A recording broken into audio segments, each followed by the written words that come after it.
பிரியமானவர்களே, இரட்சகர் மீட்பருமாகிய இயேசுவின் நாமத்தில் உங்களை வாழ்த்துகிறேன். இந்த தினத்தின் தியானத்துக்காக எடுத்துக்கொள்ளப்பட்ட வசனம் மத்தேயு 6:26.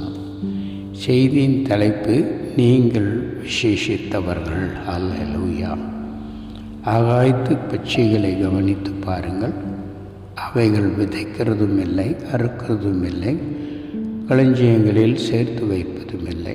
அவைகளையும் உங்கள் பரமபிதா பிழைப்பூட்டுகிறார். அவைகளை பார்க்கிலும் நீங்கள் விசேஷித்தவர்கள் அல்லவா என்று சொல்லி மத்தேயு 6:26 நாம் வாசிக்கிறோம். நீங்கள் ஆகாயத்து பட்சிகளை பார்க்கிலும் விசேஷமானவர்கள் என்று இயேசு கிறிஸ்து சொல்லுகிறார். ஆகாயத்து பட்சிகளை போஷிக்கிறவர் விசேஷமாக உங்களையும் போஷிக்க மாட்டாரா? நீங்கள் விசுவசிக்க வேண்டும் என்பதை குறித்து இங்கு பார்க்கிறோம். உங்களை அவர் போஷிக்க மாட்டாரா? உங்களை அவர் நடத்த மாட்டாரா? நிச்சயமாக நடத்துவார். கேரத் ஆற்றக்கரையிலே ஒளிந்திருந்த எலியாவுக்கு உணவு அளிக்கும்படி கர்த்தர் ஒரு காகத்திற்கு கட்டளையிட்டார் என்று வேதத்தில் வாசிக்கிறோம். அவைகள் அப்பத்தையும் இறைச்சியும் 2 வேளை கொண்டு போய் கொடுத்ததாக பார்க்கிறோம். அப்படியானால் தேவ பிள்ளைகள் விசேஷமானவர்கள் அல்லவா?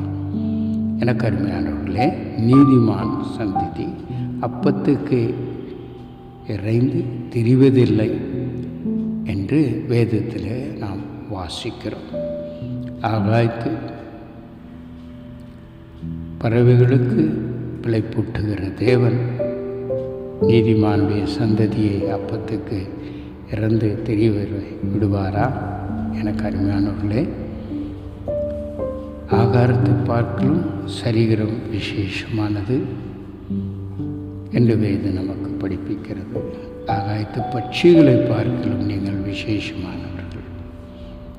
வாழ்க்கையிலே மிகவும் அடிபட்டு நொந்து போன ஒரு தேவ மனிதனை குறித்து இங்கே சொல்லப்பட்டிருக்கிறதை பார்க்கும்போது, ஒரு சாலையிலே அவர் மிகுந்த வேதனையோடு நின்று கொண்டிருந்தார். அவருக்கு அவருடைய ஒரு காரியத்திலும், ஒரு நோக்கத்திலும், ஒரு முடிவிலும் இல்லாத ஒரு சூழ்நிலை. நொந்து போய் கிடக்கும்போது கையில் ஒரு பைசாவும் இல்லாதபடி ரோட்டில் நின்று கொண்டிருக்கும்போது ஒரு சம்பவம் நடந்ததை குறித்து நான் ஒரு புத்தகத்திலே வாசித்தேன். அங்கு பார்க்கும்போது ஒரு 5 ரூபாய் நாணயம் கிடப்பதை ரோட்டில் அவர் பார்க்கிறார். அதை எடுக்கலாம் என்று நினைத்த போது ஒரு லாரி அதன் மீது ஏறி சென்று விட்டது. பின்பு கார்களும் ஆட்டோக்களும் மாறி மாறி அதன் மேல் ஏறி சென்றது.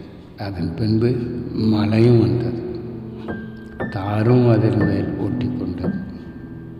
இவைகளுக்கு பின்பாக அந்த மனிதன் அந்த நாணயத்தை எடுத்து கொண்டு போக முயற்சித்தை எடுத்தார்.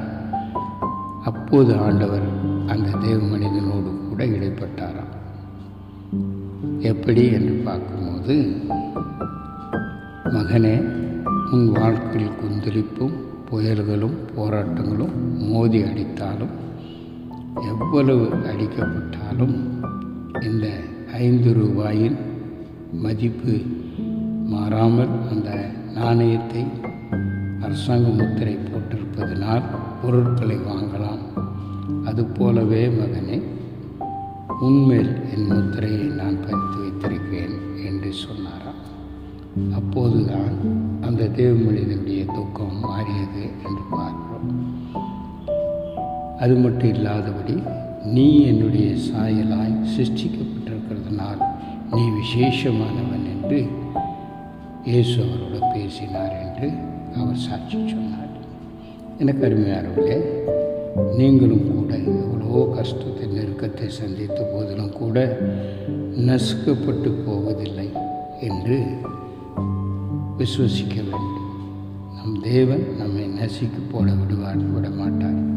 எனக்கு அருமையானவர்களே, வேதத்தில் ஒரு பகுதியை வாசிக்கும் போது சங்கீதம் 66:12 வாசிக்கும் போது, மனுஷனை எங்கள் தலையின் மேல் ஏறி போக பண்ணினீர், தீயும் தண்ணீரையும் கடந்து வந்தோம் என்று தாவீது சொன்னது போல நீங்களும் எல்லா பாதைகளும் கடந்து செல்வீர்கள். கர்த்தர் நிச்சயமாக உங்களை வழிநடத்தி ஆசீர்வதித்து பிழைப்பூட்டி வழிநடத்த வல்லவராயிருக்கிறார். எனவே இயேசு சொன்னது போல நீங்கள் விசேஷித்தவர்கள். பிதாவானவர் எப்படி ஆகாயத்து பட்சிகளை பிழைப்பூட்டுகிறாரோ அதற்கு மேலாக உங்களையும் அவர் பிழைப்பூட்டி ஆசீர்வதிப்பார். காரணம், நீங்கள் கிறிஸ்துவுக்குள் விசேஷமானவர்கள். தேவன் தாமே உங்களை ஆசீர்வதித்து வழி நடத்துவாராக. ஆமென்.